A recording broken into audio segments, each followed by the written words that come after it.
আসসালামু আলাইকুম রহমতুল্লাহ। যে যেখান থেকে আমার ভিডিওটি দেখছেন সকলকে জানাচ্ছি পবিত্র ঈদুল আজহার শুভেচ্ছা। ঈদ মোবারক।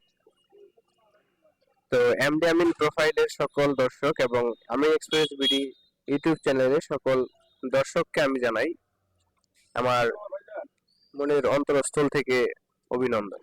তো আপনারা দেখতে পাচ্ছেন আমি এই মুহূর্তে আপনাদের সামনে আমার মনিটরে একটি নিয়োগ বিজ্ঞপ্তি নিয়ে হাজির হয়েছি। নিয়োগ বিজ্ঞপ্তি হচ্ছে সাতক্ষীরা পল্লী বিদ্যুৎ সমিতির একটি নিয়োগ বিজ্ঞপ্তি।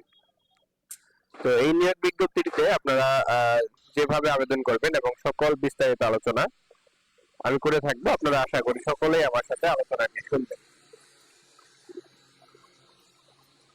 তো প্রথমেই আপনারা দেখতে পাচ্ছেন নিয়োগ বিজ্ঞপ্তি সাতক্ষীরা পল্লী বিদ্যুৎ সমিতিতে কাজ নাই, মজুরি নাই ভিত্তিতে নিবক্ত শর্ত অনুযায়ী সম্পূর্ণ অস্থায়ী ভিত্তিতে বিলিং সহকারী পদে নিয়োগের প্যানেল তৈরির নিমিত্তে যোগ্যতা সম্পন্ন প্রকৃত বাংলাদেশী নাগরিক, সাতক্ষীরা পল্লী বিদ্যুৎ সমিতির ভৌগোলিক এলাকা অবস্থিত বাসিন্দা মহিলা নাগরিকদের নিকট হতে নির্ধারিত ফর্মে স্বহস্তে আবেদন ফর্ম দরখাস্ত আহ্বান করা যাচ্ছে।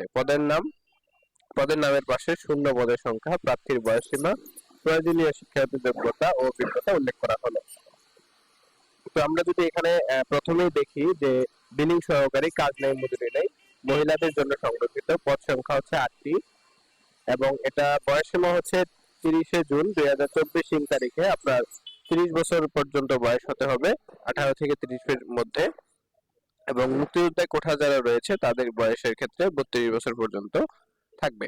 তো এখানে আপনাকে অবশ্যই ইন্টারমিডিয়েট অর্থাৎ এইচএসসি পাস হতে হবে এবং এসএসসি তে আপনাকে অবশ্যই 3 পয়েন্ট থাকতে হবে। এসএসসি এবং এইচএসসি দুটোতে আপনাকে 3 পয়েন্টের উপরে থাকতে হবে। আপনার জিপিএ যদি 3 পয়েন্টের নিচে হয় তাহলে কিন্তু আপনি এখানে আবেদন করতে পারবেন না।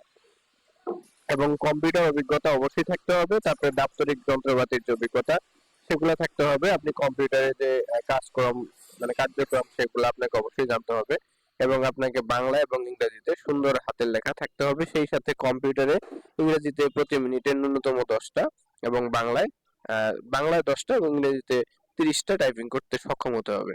তো এখানে আপনি যেটা মজুরি পাবেন দৈনিক 800 টাকার ভিত্তিতে আপনি মজুরি পাবেন। তো এখানে যে স্থানীয় প্রার্থী আবেদন করতে পারবেন সাতক্ষীরা পল্লী বিদ্যুৎ সমিতির ভৌগোলিক এলাকায় যারা বসবাস করেন তারা এখানে আবেদনটি করতে পারবেন। আশুগঞ্জ, কালীগঞ্জ, শ্যামনগর, তালা, কলারোয়া, দেবহাটা উপজেলায় স্থায়ীভাবে বসবাসকারী যারা রয়েছেন তারা এখানে আবেদন করতে পারবেন। তবে এটা আপনারা মনে রাখবেন শুধুমাত্র মহিলা প্রার্থী যারা রয়েছেন তারাই শুধু এখানে আবেদন করতে পারবেন। আবেদনপত্র পূরণ ও জমাদান সাতক্ষীরা পল্লী বিদ্যুৎ সমিতির ওয়েবসাইট tbs.satkira.gov.bd হতে আপনারা ফর্ম ডাউনলোড করতে পারবেন। ফর্ম নং হচ্ছে এই যে এটা এখানে আপনারা দেখতে পাচ্ছেন প মা স প 110-002, ভার্সন 1 ডাউনলোড করে আপনি অবশ্যই নিজের হাতে এই ফর্মটি পূরণ করতে হবে এবং অফিস চলাকালীন সময়ে জেনারেল ম্যানেজার সাতক্ষীরা পল্লী বিদ্যুৎ সমিতি পাটকেল ঘাটা সাতক্ষীরা বরাবর ডাকযোগে অথবা কুরিয়ারে মাধ্যমে আপনাকে পৌঁছাতে হবে। এখানে আপনি যদি সরাসরি আবেদনটি দিতে চান সেই ক্ষেত্রে কিন্তু আপনি সরাসরি আবেদনটি প্রদান করতে পারবেন না, অবশ্যই আপনাকে ডাকযোগের মাধ্যমে আবেদনটি পাঠাতে হবে। তো সম্মানিত দর্শক যারা এতক্ষণ সাথে ছিলেন বিজ্ঞপ্তিটি শুনলেন সকলকে জানাচ্ছি আন্তরিক অভিনন্দন। আজকের ভিডিও এই পর্যন্তই ছিল। আপনারা যদি কেউ কোনো প্রশ্ন থাকে অবশ্যই কমেন্ট বক্সে জানাবেন, আমি আপনাদের বিস্তারিত আলোচনা করার চেষ্টা করব। আর যারা চ্যানেলটি এখনো সাবস্ক্রাইব করেননি অবশ্যই সাবস্ক্রাইব করে দিবেন, কারণ সাবস্ক্রাইব করলে পরবর্তী ভিডিও আপনারা অনায়াসেই আপনাদের নোটিফিকেশনে পেয়ে যাবেন। সকালে ভালো থাকবেন। আসসালামু আলাইকুম।